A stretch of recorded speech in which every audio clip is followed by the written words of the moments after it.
আসসালামু আলাইকুম, আমি আছি আপনাদের সাথে রাসেল। এর আগের ভিডিওতে আমি আপনাকে দেখাইছি যে এক্সপোর্টের শার্টগুলো আপনারা কোথা থেকে কিনবেন, কিভাবে ওয়াশ করবেন, কিভাবে অনলাইন অফলাইনে বিক্রি করবেন। তো দেখতে পাচ্ছেন অনেকে কিন্তু অনলাইনে এবং অফলাইনে বিক্রি করতেছে। আমার পরিচিত কয়েকটা দোকান আছে, যেমন দেখতে পারতেছেন এরা কিন্তু অফলাইনে বিক্রি করতেছে।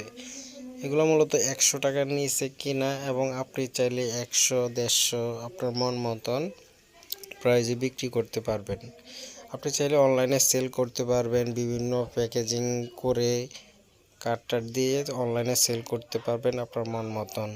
এখানে দেখতে পাচ্ছেন অফলাইনে যারা বিক্রি করতেছে তাদের সিস্টেমগুলো দেখাচ্ছি আপনাদেরকে। আপনি চাইলে এভাবে এই বিজনেসটা করতে পারেন। খুবই কম খরচে এই বিজনেসটা আপনারা চালু করতে পারবেন, অফলাইনে এইভাবে বিক্রি করতে পারবেন। আশা করি সবাই বুঝতে পারছেন। ভিডিওটা ভালো লাগলে লাইক, কমেন্ট, শেয়ার করবেন।